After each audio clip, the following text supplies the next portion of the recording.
चलिए स्टार्ट करते हैं टॉपिक अपना। जो सब्जेक्ट है अपना that is related to law and management. अब इसमें लॉज में जो डिफरेंट टाइप के आपको चैप्टर्स दे रखे हैं वो सारे अलग अलग एक्ट्स हैं। उसमें से एक टॉपिक जो हम स्टार्ट कर रहे हैं that is related to company law. अब कंपनीज एक्ट या कंपनी लॉ के बारे में आपने अभी तक जितना भी पढ़ा है उसमें आपके सिलेबस में ज़्यादा कुछ आता नहीं है, तो ये पूरा टॉपिक है जो हमें बेसिक से जीरो से समझना है। अब as a company secretary student आपके लिए बहुत इंपॉर्टेंट हो जाता है ये समझना कि भाई कंपनीज का सिस्टम इंडिया में वर्क कैसे करता है, या जो कंपनीज का लॉ बना हुआ है, जो कानून सरकार ने बनाया है उसका एग्जीक्यूशन कैसे होता है, कब वो कानून आया, किस पे एप्लीकेबल होता है, किस पे नहीं होता है। तो एकदम ABCD से एकदम जीरो से स्टार्ट करना है वैसा है, तो अपने उसी चीज़ पे फोकस करेंगे। तो आज का अपना जो टॉपिक है वो इंट्रोडक्शन है। आपका जो मटेरियल है इंस्टीट्यूट का उसके बेसिस पे मैं एक्सप्लेन कर रहा हूँ, बट बाई बुक नहीं जा रहे अपन, लैंग्वेज के थ्रू नहीं जा रहे। पहले बेसिक समझ रहे हैं, फिर धीरे धीरे जैसे आपका एक बेस सेट हो जाएगा कि कंपनीज का सिस्टम वर्क कैसे करता है, फिर अपने बुक की लैंग्वेज के थ्रू एक एक आंसर वाइज या टॉपिक वाइज वैसे भी कवर करेंगे। चलिए स्टार्ट करते हैं। अब जो बिजनेस करने का फॉर्मेट है इंडिया में, कि आपको अपना अगर बिजनेस करना है तो वो बिजनेस करने के लिए आपके पास अलग अलग ऑप्शंस अवेलेबल है कि आप अपना बिजनेस रेगुलेट कैसे करोगे। जैसे आपने स्कूल टाइम में पढ़ा होगा sole proprietorship, HUF, partnership firm, ये सब चीजें आपने पढ़ी है। उन्हीं में से एक फॉर्मेट है which is called a company. अब ये जो एक एंटिटी बनती है या एक बिजनेस का एक सेटअप का एक फॉर्मेट यूज किया गया कंपनी, यहाँ पे एक से ज्यादा लोग होंगे, मल्टीपल पीपल, बहुत सारे लोग मिलके जब एक साथ बिजनेस करना चाहते हैं तो उनके पास एक फॉर्मेट अवेलेबल रहता है जिसे हम बोलेंगे that is a company. Multiple लोग हो सकते हैं, हंड्रेड्स में भी हो सकते हैं, थाउजेंड्स में भी हो सकते हैं, कोई लिमिटेशन नहीं रहती वैसा। बट ये फॉर्मेट बनाने का सबसे बेस्ट एडवांटेज क्या है, क्यों लोग कंपनी बनाते हैं और क्यों प्रोप्राइटर या पार्टनरशिप फॉर्म वाली चीज को अवॉइड करते हैं, उसका रीजन है लायबिलिटी।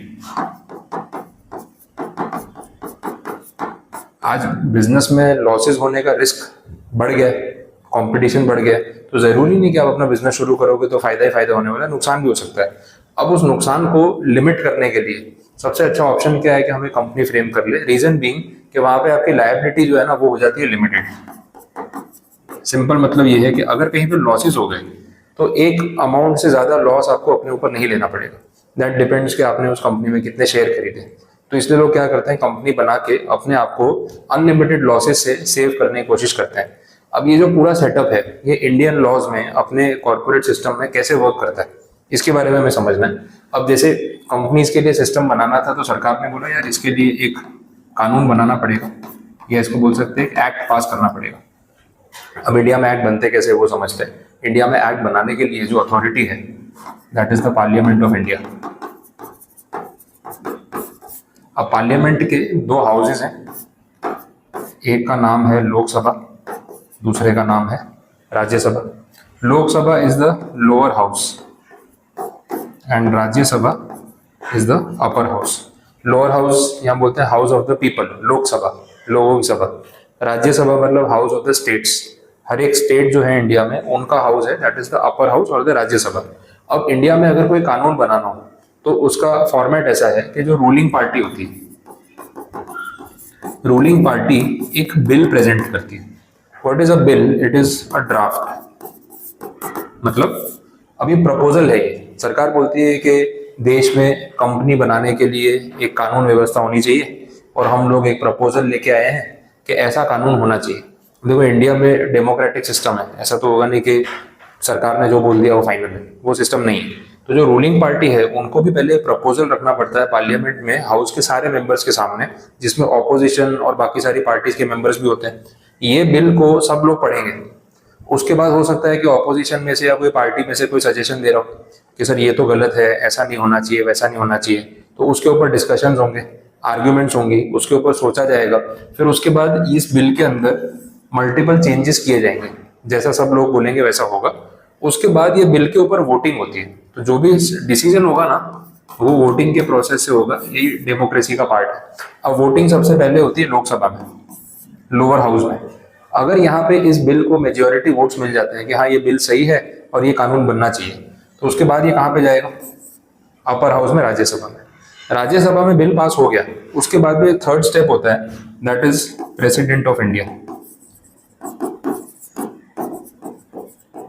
ठीक है, this is the third step. इनके पास ये बिल लेके जाया जाएगा, उनको बोलेंगे सर ये हो चुका है, अब आपका साइन बाकी है। ठीक है, तो जो भी प्रेसिडेंट ऑफ इंडिया है वो जब साइन करेंगे तब फाइनली ये बिल जो है ना एक्ट में कन्वर्ट होगा। तो किसी भी कानून को हम एक्ट तब बोलते हैं जब वो ये सारा प्रोसेस पास करके फाइनली इस लेवल पे पहुंच जाता है। तो शुरुआत प्रपोजल से होती है और एंडिंग जो है वो एक्ट से होता है, और फिर वो एक्ट जो है परमानेंटली अप्लाई हो जाता है और हम सब as a public of the country या सिटीजन ऑफ द नेशन हम उसको फॉलो करते हैं। ये बेसिक हमें मान के चलना है, ठीक है। ये सारी स्टोरी, तो इस तरीके से कानून बनता है। अब कंपनी लॉ को लेके जो कानून बना है that is called the companies act 2013। थोड़ी हिस्ट्री बता देता हूँ इसकी। 2013 जो एक्ट पास हुआ, प्रेसिडेंट ने कंसेंट 2013 में दिया था। इसके पहले जो बिल पास हुआ था राज्यसभा में और लोकसभा में वो हुआ था 2012 में। तो इसको बोलते हैं द कंपनीज बिल 2012। एक्ट में कन्वर्ट हुआ 2013 में और इफेक्टिवली अप्लाई हुआ 1 अप्रैल 2014 से। 2014 से बिल पास हो गया या एक्ट इम्प्लीमेंट हो गया। इस दिन से इफेक्टिवली नया कानून लग गया। इसके एक दिन पहले तक पुराना कानून चल रहा था, ये सिस्टम। अब ऐसा नहीं है कि कंपनी लॉ 2013 से पहले इंडिया में था ही नहीं। इससे पहले भी एक एक्ट था दैट वाज 1956 में, भी कहीं स्कूल की बुक में कहीं आपने ये ईयर देखा हो, कंपनीज एक्ट 1956। ये पुराना वाला कानून है। इसके पहले भी लॉज थे, 1912 था, 1800 में था, ब्रिटिशर्स के टाइम से चला आ रहा है। ईस्ट इंडिया कंपनी आई थी 1600 में, तब से चल रहा है। तो कंपनी लॉ इंडिया में नया नहीं है, काफी पुराना है। लेकिन अभी जो लेटेस्ट में चल रहा है वो ये वाला है, ये आपको ध्यान रखना है। इसके पहले ये वाला था, तब कंपनीज इस एक्ट के थ्रू रजिस्टर होती थी, फिर इस एक्ट में रजिस्टर होने लगी। एक पॉइंट आ गया, जो 1956 में सरकार ने कानून बनाया था, वो कानून बहुत साल तक चला, 50 साल से ज्यादा चला। लेकिन क्या होता है ना, ये गाड़ी रिपेयर कर करके चलाई जा रही थी। ऐसा तो नहीं कि 1956 का कानून 2013 तक रेलेवेंट लगता होगा, आउटडेटेड हो गया होगा। तो इन लॉज में ना रेगुलरली अमेंडमेंट आते थे। अमेंडमेंट का सिंपल मतलब होता है चेंजेस। जहां जहां पे लगता था कि अभी एक्ट पुराना हो गया है, तो फिर उसको अपने को थोड़ा बहुत चेंज करना पड़ेगा। भाई गाड़ी ली है, खराब होगी, रिपेयर कराएंगे, रिपेयर करा करा के चलाते रहेंगे। एक पॉइंट ऐसा आ गया जब लगा कि अब ये गाड़ी रिपेयर करवा करवा के चलने वाली नहीं है, अब नई गाड़ी लेनी पड़ी। वो ये वाला पॉइंट था।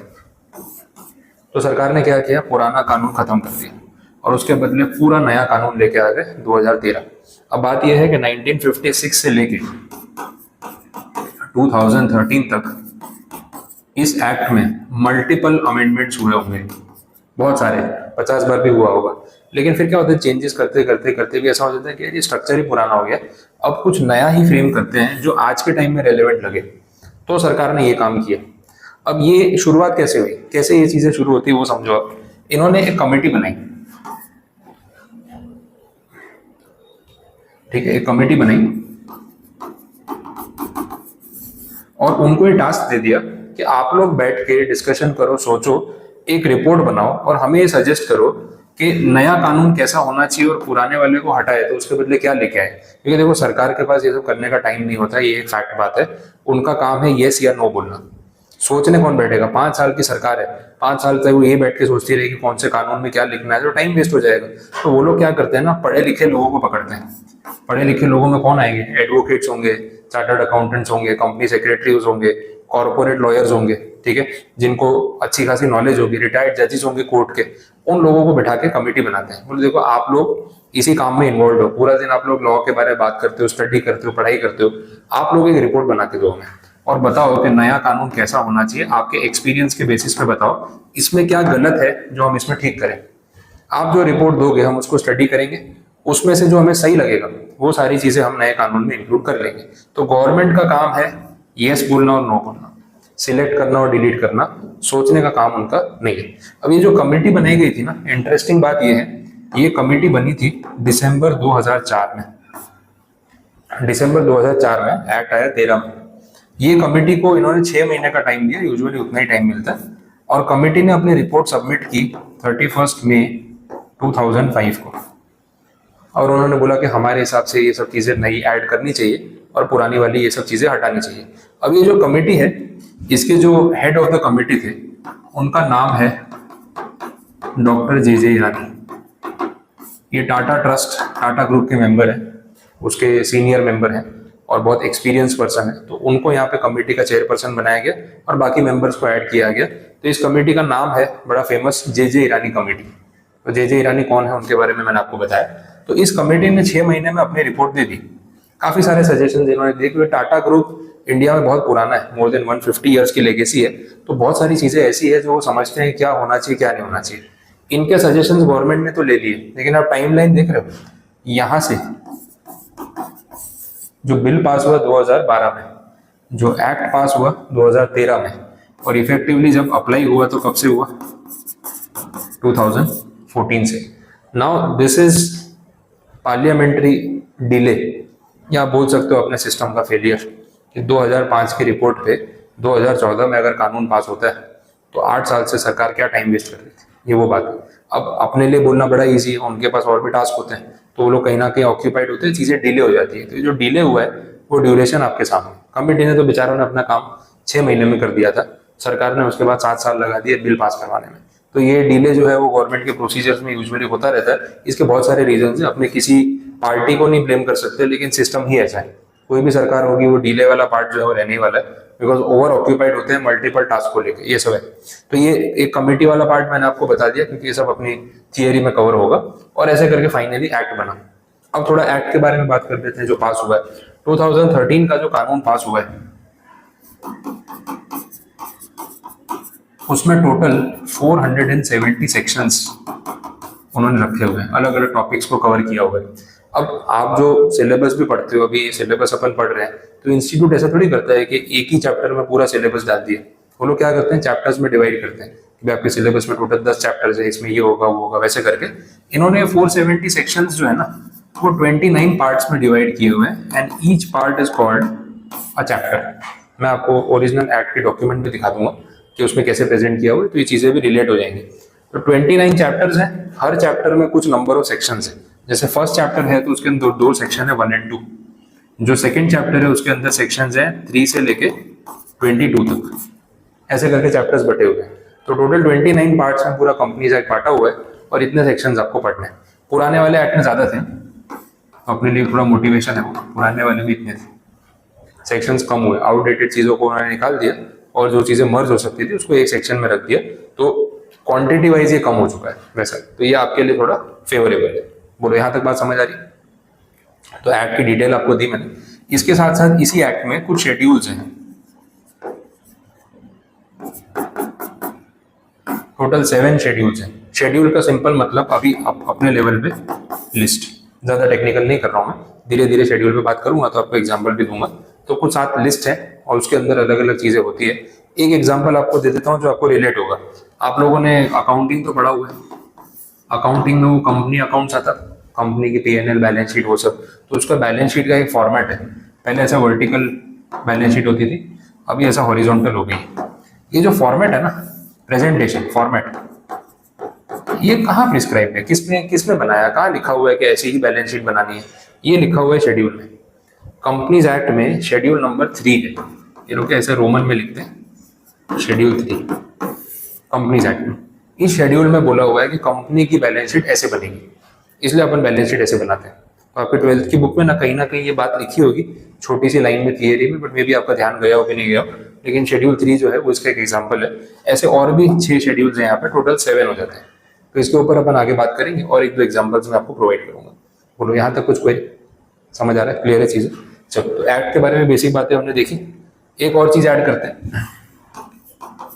एक्ट आया हमारा 2013 में, इसके साथ इन्होंने बनाया कंपनीज रूल्स 2014, एक और डॉक्यूमेंट है। एक्ट अलग है, रूल्स अलग है, ये सीनियर है जूनियर है, ऐसा आपको ध्यान रख के चलना है, तो क्लियर रहेगा।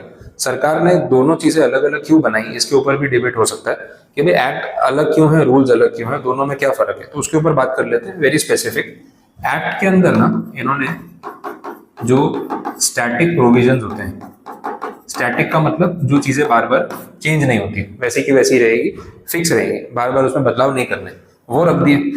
और यहाँ पे इन्होंने रख दिए प्रोसीजर्स। प्रोसीजर का मतलब है काम करने का तरीका, जो रेगुलर बेसिस पे रहता है, जिसमें बार बार फ्रीक्वेंटली चेंजेस करने की जरूरत पड़ सकती है। कौन सा फॉर्म भरना है, कितनी फीस भरनी है, कितने दिन में फॉर्म जमा कराना है, वो सब चीजें, ठीक है। तो प्रोसीजर वाला पार्ट इसमें रख दिया रूल्स में।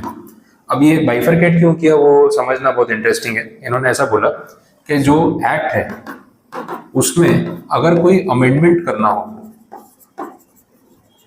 चेंजेस करने हो, तो उसके लिए जाना पड़ता है पार्लियामेंट। और पार्लियामेंट का प्रोसीजर क्या? वही लोकसभा, वही राज्यसभा, वही प्रेसिडेंट ऑफ इंडिया। लंबा प्रोसीजर है। और पार्लियामेंट में काम कितना स्मूथली होता है वो अपन टीवी पे देखते ही, तो वो थोड़ा सा रिस्की है, पता नहीं कब कुछ भी हो सकता है। कभी नारेबाजी शुरू हो जाती है, कभी वंदे मातरम के ऊपर डिबेट शुरू कर देते हैं, कभी लड़ाई झगड़ा हो जाता है तो बाहर भाग जाते हैं, कभी अपोज करके निकल जाते हैं कि हम तो बात ही नहीं करेंगे, कभी आते ही नहीं है, वॉकआउट कर जाते हैं, एब्सेंट लगा देते हैं, काम स्लो चलता है। तो इतने ये जो प्रोसीजर है बहुत भारी चीज़ है। इससे बेटर क्या है, रूल्स बना दो। छोटे मोटे प्रोसीजर्स के लिए यहाँ जाना पड़े वो ठीक नहीं है। ये प्रोसीजर्स जो हैं उसमें अगर कोई अमेंडमेंट करना है तो वो अमेंडमेंट गवर्नमेंट खुद ही कर सकती है, उसके लिए उनको पार्लियामेंट में जाने की जरूरत नहीं। गवर्नमेंट मतलब रूलिंग पार्टी, जो भी सरकार चला रहा है वो खुद ही इसमें चेंजेस कर सकता है, क्योंकि ये छोटे मोटे प्रोसीजर है, कोई बड़ा कानून नहीं है। बड़े पॉइंट सारे इधर लिखे हुए हैं, ये चीज़ हमें ध्यान रखनी है। क्लियर हुआ पॉइंट, समझ आ गया? तो ये दो चीज़ें हैं, एक्ट वर्सेज रूल्स के दो डॉक्यूमेंट अलग क्यों किए गए? कन्वीनियंस के लिए अलग किए गए। अभी गवर्नमेंट के बदले मैं एक स्पेसिफिक नाम यूज करूंगा, MCA, आगे उस पर बात करेंगे तब मैं रिलेट कराता हूँ। बोलो यहाँ तक कुछ कंफ्यूजन? क्लियर, ये समझ आया? तो एक्ट क्या है, रूल्स क्या है वो हमने देखे। अब बात करते हैं इस एक्ट के मैनेजमेंट की। इंडिया में अराउंड कुछ 16 या 17 लाख कंपनीज रजिस्टर्ड है, 16 से 17 लाख कंपनीज रजिस्टर्ड है। This is a very big number. और जो कंपनी सेक्रेटरीज हैं वो नंबर है अभी अराउंड 76,000। इसमें से जो प्रैक्टिसिंग है वो कुछ 19,000 के आसपास है, बाकी के एम्प्लॉयमेंट में होंगे। वैसे आप नंबर में गैप देखो, 17 लाख कंपनियों का काम है मार्केट में, 20,000 प्रैक्टिसिंग मेंबर से काम करने वाले। अब देख रहे हो पर मेंबर कितनी कंपनीज हो गई, तो खाली कोई नहीं बैठा है। एक्चुअली ना ये बहुत छोटा नंबर है और ये बहुत बड़ा नंबर है। इतना काम संभालने के लिए इतनी वर्क फोर्स इनफ नहीं है। इस वजह से कहीं ना कहीं CS की अभी बात ज़्यादा हो रही है, डिमांड बढ़ रही है, बिकॉज सप्लाई बहुत शॉर्ट है। इतने साल के CS के बारे में इतनी मार्केट में बात नहीं हुई, बाकी कोर्सेज के बारे में होती होगी, बट अब जब शॉर्टेज पड़ रही है ना तो बात हो रही है। इंस्टीट्यूट भी बोल रहा है अभी हमें मेंबर्स बढ़ाने हैं, क्योंकि इतने मेंबर्स में काम नहीं चलने वाला। अभी चेयरपर्सन का लास्ट टाइम स्टेटमेंट था, ही सेड कि बाई 2030, अगले 5 साल में समझो, हमें 2 लाख मेंबर्स रेडी करने हैं CS के। अब आपके लिए अपॉर्चुनिटी है, क्योंकि अगर इतना उनको मेंबरशिप बढ़ाना है तो रिजल्ट अच्छा देना पड़ेगा, तभी हो पाएगा। ट्रेनिंग अच्छी देनी पड़ेगी और 4 साल के अंदर ये नंबर डबल करना है। 1980 से इंस्टीट्यूट चल रहा है, तो 1980 से 2026 में अगर ये नंबर अचीव हुआ है और आप बोल रहे हो 4 साल में इसका 2.5 गुना करना है, तो आप समझ रहे हो कि आपके लिए अपॉर्चुनिटी कितनी बड़ी है। तो वो पॉइंट के ऊपर जाना जरूरी है, इसलिए ये सब चीजें हो रही है। अब 17 लाख कंपनियों का काम संभालेगा कौन? तो इन्होंने बोला नेशनल लेवल पे सरकार की एक मिनिस्ट्री होगी, जिसको बोलेंगे ministry of corporate affairs, MCA। इसका एक ऑफिस है न्यू दिल्ली में, जो वहां से ऑपरेट होता है। सरकार की डिपार्टमेंट है, वहाँ की मिनिस्ट्री, जैसे डिफेंस मिनिस्टर है, एजुकेशन मिनिस्टर है, रेलवे मिनिस्टर है, ट्रांसपोर्ट मिनिस्टर है, वैसे कॉर्पोरेट मिनिस्टर है MCA। करंटली MCA में जो हेड है वो निर्मला सीतारमण, जिनके पास फाइनेंस मिनिस्ट्री भी आपने उनको देखा होगा काफी बार। तो MCA जो है वो एक अथॉरिटी हो गई, which is the senior most authority. अगर आपको रेफरेंस में कंपैरिजन करना है तो जैसे बैंक्स में RBI है और स्टॉक मार्केट में SEBI है, वैसे ये सबसे बड़ी अथॉरिटी है, उससे बड़ी अथॉरिटी मिनिस्ट्री हो गई वैसा है। अब MCA ने बोला यार 17 लाख कंपनियों का काम अकेले कैसे संभालेंगे, कुछ ना कुछ फर्दर डेलीगेशन तो होना ही चाहिए। तो इन्होंने बोला एक काम करो, पूरे इंडिया को ना जोन्स में डिवाइड करो, 7 जोन्स, ठीक है, और उसमें एक एक रीजनल डायरेक्टर अपॉइंट करो, रीजन वाइज। 7 जोन्स मतलब वो north, south, east, west, north east, south east, south west, 7 zones. एक जोन में कुछ स्टेट्स होंगे, वैसा है जैसे अपना गुजरात वाला जो पार्ट है वो वेस्टर्न रीजन में आता है, वेस्टर्न जोन। तो वेस्टर्न जोन में खाली गुजरात थोड़ी ना है, उसमें महाराष्ट्र भी है, उसमें राजस्थान भी है, उसमें गोवा भी है, ऐसे। तो ये 3-4 स्टेट्स मिला के एक जोन बन जाएगा और एक जोन में एक रीजनल डायरेक्टर। अब रीजनल डायरेक्टर ने बोला सर 17 लाख कंपनियां पूरे इंडिया में, गुजरात, महाराष्ट्र, राजस्थान, गोवा ये सब ऐड करोगे ना तो भी 2-4 लाख कंपनियां होंगी, तो मैं अकेला कितना काम संभालूंगा? बोले बात तो ठीक है, फर्दर डेलीगेशन करो। रीजनल डायरेक्टर के सबऑर्डिनेट में है ROC, इसको बोलते हैं रजिस्ट्रार ऑफ कंपनीज, ठीक है, स्पेलिंग ऐसा है ROC। ये है स्टेट वाइज, हर स्टेट में एक आरओसी, गुजरात में एक आरओसी, राजस्थान में एक आरओसी, वैसे करके हर तमिलनाडु में, सब जगह। 2 स्टेट ऐसे हैं जिनमें एक आरओसी भी कम पड़ रही है, सोचो।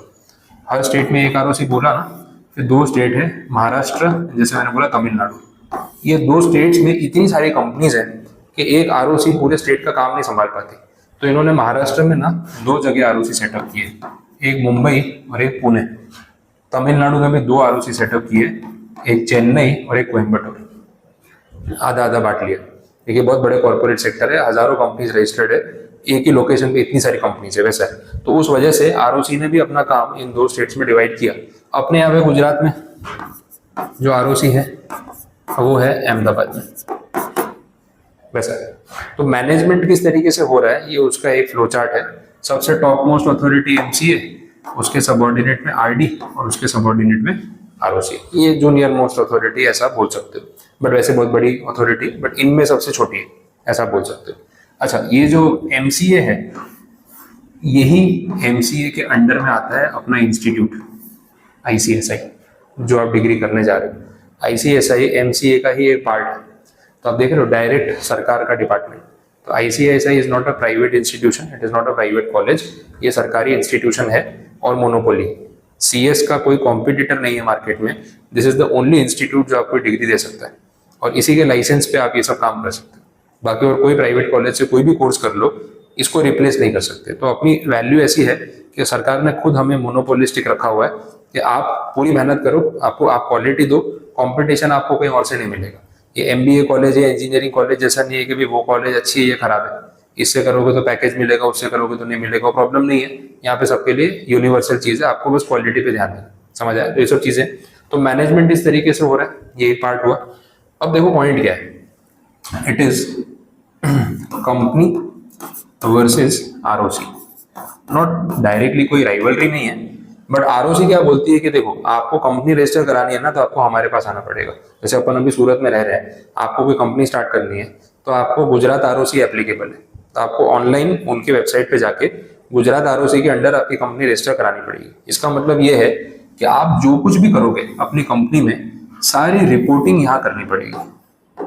सबसे इंपॉर्टेंट बात ये है, इसको लीगल लैंग्वेज में अपने बोलते हैं कंप्लायंसेस का मैनेजमेंट, कंप्लायंस मैनेजमेंट, ये सब टर्म्स पता होने चाहिए। कंप्लायंस मैनेजमेंट, कंप्लायंस मतलब rule regulations.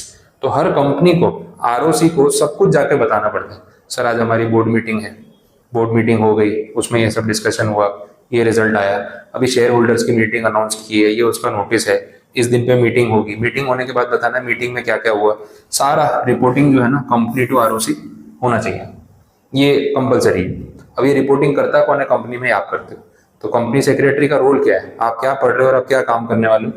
Compliance management is one of the basic works of any company secretary. Company को एक ऑफिसर चाहिए जो इनके साथ डील करे और बाकी कंपनी उस काम में परेशान ना हो, तो उसके लिए वो लोग ना आपको अपॉइंट करते हैं कि भाई सीएस को अपॉइंट कर दिया, आप लीगली पढ़े लिखे हो, आपका ये सब्जेक्ट है, भाई इनके साथ जो भी रूल रेगुलेशन है ना आप देख लेना, उसी की सैलरी आपको पे कर रहे हैं और कुछ नहीं, वैसा है। तो सीएस का काम जो है वो इनके साथ रेगुलर रहने वाला है। अब पॉइंट ये है, कंपनी और आरओसी एक दूसरे से इतनी बातें करते हैं, एक बेसिक सी चीज है, जिनके साथ अपना डेली कम्युनिकेशन नहीं होता, उनके साथ देखना रिलेशन ज्यादा अच्छे रहते हैं। ये आप भी ऑब्जर्व कर सकते हो, आपके कोई दोस्त होंगे जिनके साथ आप बहुत 2-3 महीने में एक बार मिल लिए, स्कूल के फ्रेंड्स है, चाइल्डहुड फ्रेंड्स है, तो उनके साथ अच्छा रिलेशन होता है। जब भी मिलेंगे ना अच्छी बातें होंगी, हंसी मजाक होगा, टाइम स्पेंड करेंगे, फिर बोले यार वापस मिलेंगे, प्लान करते हैं, ये वो, झगड़ा नहीं होगा। बट जिनसे रोज बात होती है, जो आपके एकदम क्लोज फ्रेंड्स है, जो हर आधे 1-2 घंटे में जिनसे बातें होती है, उनसे झगड़ा भी ज्यादा होता है। तूने ऐसा क्यों बोला, तूने वैसा बोला, तूने रिप्लाई नहीं किया, तूने इसको ये बोला, तूने मुझे वो बोला, बार बार डिस्प्यूट होते रहते हैं, क्योंकि फ्रीक्वेंसी ऑफ कम्युनिकेशन बहुत ज्यादा है। कंपनी और आरओसी के बीच में भी फ्रीक्वेंसी ऑफ कम्युनिकेशन बहुत ज्यादा है, रिपीटेड कम्युनिकेशन है। तो जब भी ऐसा होगा, कहीं तो ऐसा होगा आरओसी बोलेगी नहीं नहीं रूल में तो ऐसा लिखा है, आप तो रिपोर्टिंग गलत कर रहे हो, कंपनी बोलेगी नहीं नहीं सेक्शन में तो यही लिखा है, हम तो सही है, डिस्प्यूट तो होगा। तो पॉइंट ये है कि इन दोनों के बीच में अगर झगड़ा हो गया तो सुलझाएगा कौन। अब कंपनी बोलेगी मैं तो कोर्ट में जाऊंगा, तुझे जो करना है कर, भाई बोलेगा कोर्ट में मत जा भाई, वहाँ 5 साल लग जाएंगे, डिसीजन नहीं आएगा, तो कुछ तो सॉल्यूशन इसका भी करना पड़ेगा, डिस्प्यूट रिजोल्यूशन। मेरा पॉइंट वो है। तो आरओसी और कंपनी के बीच में अगर कोई भी डिस्प्यूट होता है तो लॉ में ऐसा बोला गया कि इसके ऊपर एक अथॉरिटी एस्टेब्लिश करते हैं जिसका नाम रखेंगे नेशनल कंपनी लॉ ट्रिब्यूनल, इसको शॉर्ट में बोला जाएगा ट्रिब्यूनल। ट्रिब्यूनल का मतलब होता है स्पेशल कोर्ट, कुछ बहुत ज्यादा खतरनाक मीनिंग नहीं। ट्रिब्यूनल का मतलब होता है स्पेशल कोर्ट। आप नॉर्मल सिविल कोर्ट में जाओगे तो वहां पे तो फैमिली मैटर भी चलता है, वहां पे पार्टनरशिप का डिस्प्यूट भी चलता है, वहां पे कॉन्ट्रैक्ट के ब्रीच ऑफ कॉन्ट्रैक्ट के केस भी चलते हैं, चेक बाउंस हो गया उसका भी केस चल रहा है, कॉर्पोरेट डिस्प्यूट भी चल रहा है। तो आपका नंबर कब लगेगा और केस कब खत्म होगा? तो फिर यहाँ पे डिसीजन ये लिया गया कि एक काम करते हैं, एक अलग कोर्ट बनाते हैं, उस कोर्ट को सिर्फ कंपनी लॉ के मैटर ही हैंडल करने हैं, ये टारगेट देके छोड़ देते हैं, अपना काम खत्म हो जाएगा। तो इन्होंने इसको नाम दे दिया नेशनल कंपनी लॉ ट्रिब्यूनल।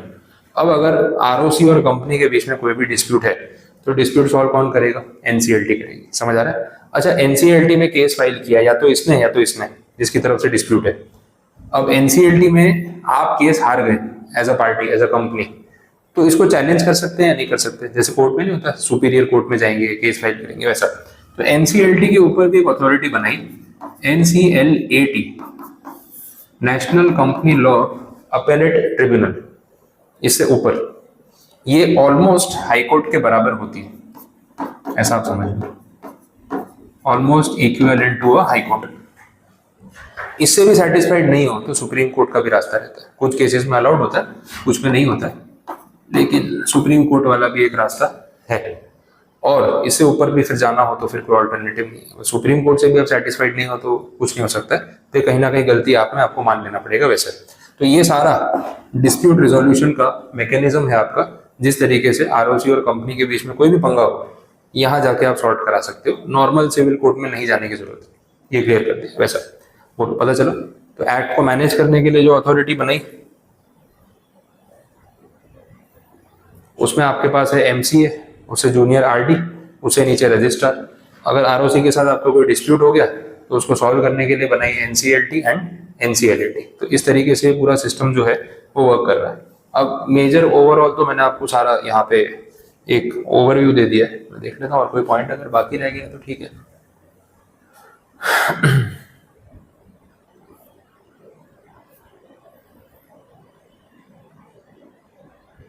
ठीक है, ओवरऑल आपका मेजॉरिटी यहाँ पे इंट्रोडक्शन वाला पार्ट जो है अबाउट द एक्ट या अबाउट कंपनी लॉ, वो मैंने बता दिया। कुछ नहीं समझ आया, कुछ पूछना है, कुछ क्वेरी है तो बताओ। क्लियर है? यहाँ से पता चला। तो ये एक बेसिक अपन ने देख लिया। अब आगे मटेरियल के बेसिस पे अपन जब बात करेंगे तो आपके पास थियोरेटिकल कंटेंट भी रहेगा। ये चीजें माइंड में होंगी ना तो आगे का टॉपिक अच्छे समझ में आएगा वैसे। ठीक है, ये आगे जाके सेकेंड लेवल पे आपका मेन सब्जेक्ट बनेगा। कंपनीज एक्ट पूरा 100 मार्क्स का एक पेपर है।